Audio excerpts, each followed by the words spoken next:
Assalamualaikum teman-teman, saya Randy Adha, Sekilas IT. Alhamdulillah sekarang kita rakit PC 3 jutaan. Kalau kalian pengen ngikutin seperti ini sih mungkin nggak 3 juta pas ya, 3 juta 300-an. Ya, rakit PC 3 juta ini tuh sebetulnya banyak yang minta juga, Bang, coba rakitin dong 3 juta. Tapi banyak juga teman-teman di luar sana tuh, ya kagok gitu, Bang, tanggung gitunya 3 jutaan gitu kan, buat main game-game sekarang tuh kurang kuat gitu. Tapi kan orang-orang atau teman-teman di luar sana tuh kan beda-beda kan kebutuhannya, terus kemampuan untuk membeli komponen komputernya juga beda-beda. Ada yang memang budget minimnya tuh di 7 juta, 8 juta. Tapi ada juga teman-teman di luar sana tuh yang punya budgetnya sekitar 2 juta atau 3 jutaan. Nah, kali ini saya dapat motherboard, memori RAM, dan prosesor. Ini belinya second ya di Tokopedia. Menggunakan Intel generasi lawas. Jadi harganya juga gak terlalu banyak ya, sekitar 3 jutaan gitulah. Tapi tetap ini bisa dipakai untuk main game yang lagi rame di tahun 2023 bahkan ya. Ya 2023 game yang lagi rame apa? Valorant gitu kan, Genshin Impact, terus Apex Legends, PUBG, Steam. Ya pokoknya game-game yang kayak gitu itu kan masih rame, banyak banget yang main. Nah, PC ini juga tetap masih bisa diandalkan gitu kan. Tapi ya memang komponen-komponennya ini campur second. Ada beberapa yang baru juga gitu ya. Ya nggak apa-apa lah. Kita rakit PC yang 7 juta, 10 juta udah kemarin. Tapi nanti saya juga minggu depan bakalan rakit PC yang belasan juta juga. Tapi kali ini kita rakit PC Kerehore. Wah, mantap ya, 3 jutaan. Oke, kita langsung saja mulai dari prosesornya. Ini prosesor apa ya, rajanya Kerehore gitu, biasanya banyak banget dicari. Intel generasi 3 Core i5 3470 ya. Dia tuh udah punya 4 core 4 thread. Nah, ini 4 core 4 thread ini tuh bisa diandalkan kalau kalian memang pengen main game-game berat sekarang, walaupun presetnya nggak di ultra, nggak di high gitu kan, di low atau medium itu masih bisa. Terus kalau misalkan dipakai untuk live streaming, misalkan live streaming Mobile Legends, live streaming Valorant gitu kan, ini cukup si prosesornya ya. Nggak percaya, kita akan coba nanti ya. Terus dia juga nggak terlalu boros juga. Dan yang paling penting, harganya sekarang udah di sekitar 200 ribuan. Nah, tahun lalu saya juga rakit PC seperti ini juga, harga si prosesornya tuh 500 ribu. Karena komponen yang barunya sekarang udah pada turun, ya otomatis komponen-komponen jadul, komponen-komponen bekas seperti ini harus ngikutin turun juga harganya. Kalau misalkan nggak ngikutin turun harganya, ya mana laku gitu kan. Penjual juga, ya udahlah turunin aja gitu kan. Sekarang 200 ribuan, mantap banget ya. Oke, terus yang keduanya motherboardnya. Ini motherboardnya dapat H61. H61 ini tuh ya memang belum support SATA 3 ya, masih menggunakan SATA 2 di sini. Tapi nggak apa-apa juga gitu. Daripada kita pakai hard disk ya, speed booting, loading game itu agak lemot ya. Jadi si motherboard di sini meskipun SATA 2, tetap saya pakai SSD SATA. Nah, SSD SATA-nya yang 120 GB ini cukup untuk Valorant dan Windows. Tapi kalau misalkan dirasa kalian kurang, nah di sini saya juga pakai hard disk tambahan juga kalau misalkan nanti mau tes game yang size-nya besar gitu kan, nanti pengujiannya pakai hard disk eksternal. Jadi ini 120 GB ini cukup untuk Windows 10 dan 1 game Valorant gitu ya, cukup. Terus kalau misalkan kalian mau nambah storage, ya nambah beli hard disk aja yang 500 GB atau yang 1 tera gitu kan. Nggak apa-apa, di sini masih SATA 2 dan saya juga udah tes, ini PC-nya udah nyala juga. Kalian bisa lihat di sini si SSD SATA-nya punya read atau nyampe speednya 284. Ya memang harusnya kan di 500 MB per second. Karena ini SATA 2 jadi speednya hampir setengahnya. Nggak apa-apa lah, ini lebih kencang daripada hard disk yang speednya di 90 atau 100 MB per second. Hampir 3 kali lipatnya, 3 kali lipat gitu, lebih kencang. Jadi ya memang apapun rakitan PC-nya wajib SSD lah sekarang mah gitu ya. Terus Untuk memori RAM, nah ini memori RAM juga DDR3 ya, karena motherboardnya juga H61, soketnya 1155. Kalian jangan salah beli ya, kalau misalkan beli prosesor Intel Gen 3, nah motherboardnya juga harus soket 1155. Ini memori RAM-nya 2x8 GB, jadi 2x8, 2x4, totalnya 8 GB, 1333 MHz. Jadi cukup lah untuk main game, nanti kita akan coba juga gitu. Terus lanjut lagi, apa lagi ya? PGA card-nya. Nah, ini PGA card-nya menarik banget ya, teman-teman.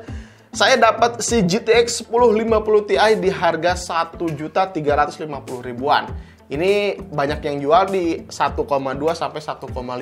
Ini tergantung kondisinya, tergantung kelengkapannya gitu kan. Ini kebetulan full set juga. Kayaknya sih bekas gamer atau bekas warnet ini. Jadi agak banyak debunya, nggak apa-apa, itu bisa dibersihkan. Yang penting performanya ketika dites lancar-lancar aja gitu ya. Ini si iGame Dual Fan dengan power tambahan 1x6 power pin ya. Apalagi si GTX 1050 Ti juga udah ada NVNC-nya, jadi masih bisa dipakai untuk live streaming. Misalkan nanti pakai OBS atau pakai GeForce Experience, nah ini tetap bisa diandalkan si GTX 1050 Ti-nya.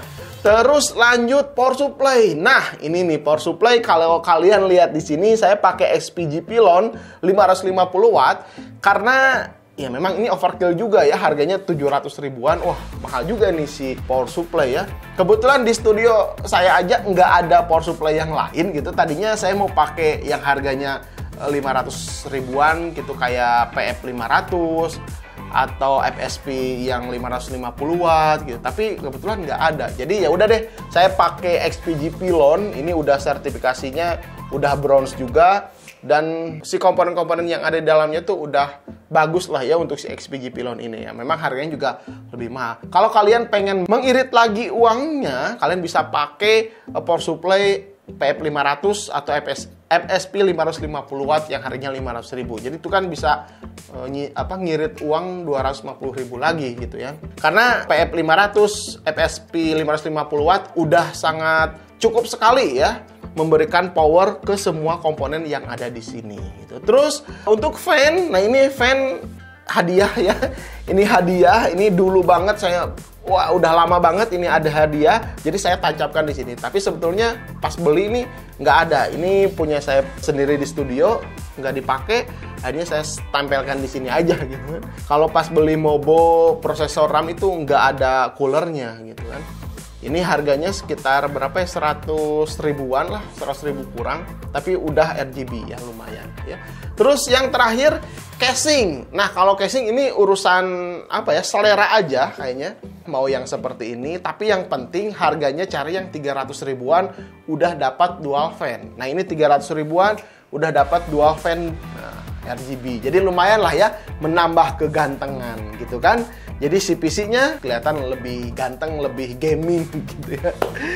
Oke, kita langsung saja tes bagaimana performa si PC ini. Pertama kita akan coba dulu game ringan dulu, Genshin Impact ya. Kita akan coba di sini buka dan kita cari tahu FPS-nya berapa. Oke teman-teman, di sini saya lagi cobain Genshin Impact. Kita cari tahu dulu ya resolusinya. 1080p medium. Ini bahkan bisa di high juga. Terus FPS-nya ya 60 sih ini ya, mentok pacing-nya on, dan render resolusinya ini 1 ya. 1 tuh udah detail banget ya. Kita akan coba. Nah, kalian bisa lihat di sini FPS-nya manteng di 60 ya. Tuh. Turun sih 50, 59. Tapi kalau misalkan lagi banyak musuh gitu kan, si Genshin Impact ini agak cukup berat. Kalian bisa turunkan resolusinya ke low ya, supaya FPS-nya tetap stabil di 60-an. Kalau melihat penggunaannya di sini, GTX 1050 Ti udah 90% tuh ya, dengan suhu di 56 derajat Celcius. GPU wattnya di 70-an ya, 69, 71, 68 gitu ya, irit banget. Terus si i5 3470 juga 67 derajat Celcius, ya nggak panas sih, cukup lah ya, dengan penggunaan di 50%-an gitu ya. CPU watt juga di 23-24 watt. Oke, terus ya pokoknya udah enak banget lah, nggak ada nge-lag atau nggak ada apapun gitu kan, lancar semuanya tuh, set kecepatannya gitu kan.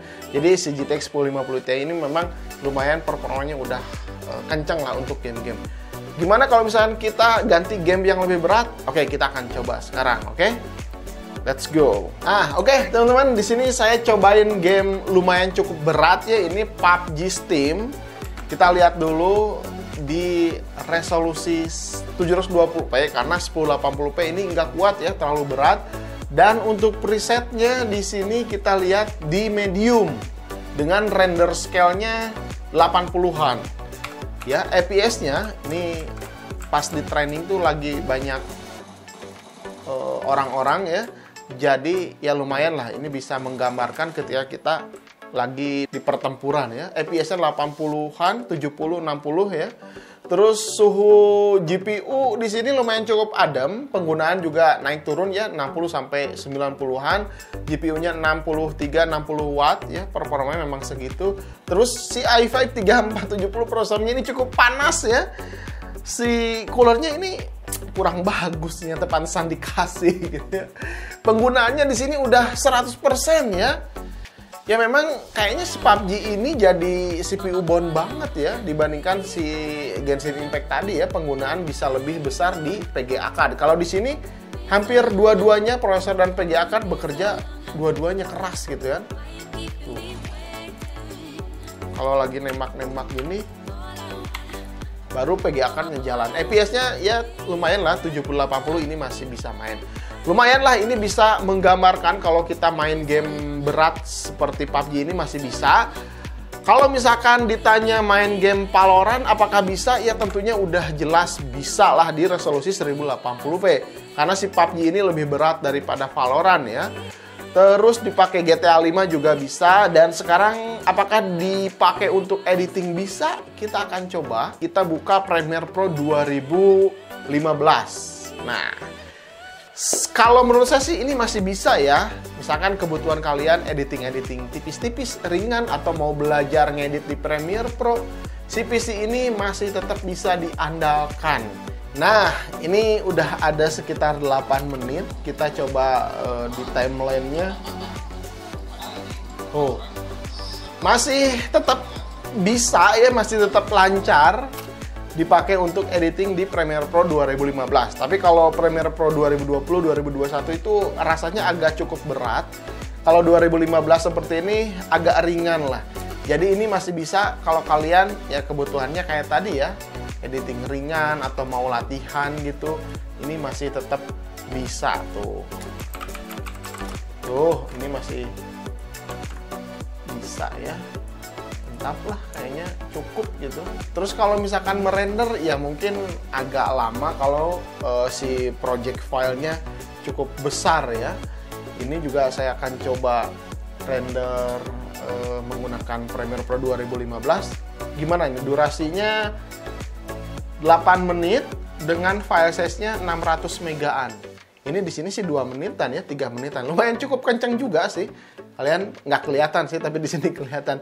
Lumayan lah, ini masih tetap bisa dipakai untuk editing tipis-tipis dan main game kekinian, namun resolusinya diturunin 720p. Oke, jadi si PC 3 jutaan ini tetap masih bisa diandalkan, namun ada beberapa kendala. Yang pertama, ketika tadi main PUBG masuk ke lobbynya itu loadingnya cukup lama ya. Kalau kalian biasa pakai PC yang modern, pastinya akan bete nunggunya gitu, yaitu kelemahannya. Terus untuk dipakai game-game berat lainnya seperti Cyberpunk 2077 kayaknya kurang rekomendasi juga ya. Karena game-game itu sangat berat sekali. Tapi kalau game-game e-sport seperti CSGO, Dota 2, PUBG juga masih bisa, Genshin Impact, Valorant, GTA 5 tentunya si PC ini masih bisa diandalkan. Terus, oh ya, kendalanya lagi pasti ada ya kalau spek-spek bekas seperti ini tuh, kalian harus bisa mengatasi troubleshooting sendiri. Seperti tadi ini PC ini tuh tiba-tiba nggak nyala gitu kan. Ternyata harus dibersihkan dulu memori RAM-nya, dibolak-balik slot 1 ke slot 2 gitu kan, baru dia nampil lagi. Terus untuk suhu ya, paling suhu si PC-nya karena casing 200-300 ribuan tuh pastinya kecil seperti ini, harus dipasangkan satu fan di sini untuk exhaust ya, supaya nanti ketika ditempel dipasang mikanya ini tuh nggak terlalu kepanasan. Atau kalau kalian nggak mau pasang fan ya bukain aja seperti ini gitu, supaya si komponen di dalamnya tuh nggak terlalu panas. Terus, apakah bisa di-upgrade? Nah, ini tentunya masih bisa di-upgrade karena Intel Gen 3 ini masih Core i5. Ada yang lebih tinggi lagi, Core i7 3770. Soketnya masih sama, 1155. Kalau mau upgrade, paling prosesornya aja. Kalau PGA card-nya ini bisa ditancapkan 1650 Super, 1660, RTX 2060 bahkan ini masih bisa, atau GTX 1060, 1070 masih bisa ditancapkan di sini karena si slot PCIe H61 udah support juga. Terus untuk power supply-nya, nah karena di sini saya pakai XPG Pylon 550 watt yang punya komponen yang cukup bagus juga, dia tentunya masih kuat ya kalau disandingkan atau menyuplai power untuk RTX 2060, power supply-nya masih kuat. Oke, mungkin gitu aja teman-teman. Mudah-mudahan video ini bisa bermanfaat. Kalau kalian punya saran dan kritik atau misalkan, Bang, coba dong rakit PC 7 juta, 8 juta, coba komentar aja di bawah. Saya harus bikin video rakit PC berapa gitu ya. Sampai ketemu di video berikutnya. Saya Randy Adha, Sekilas IT. Assalamualaikum warahmatullahi wabarakatuh. Salam teknologi.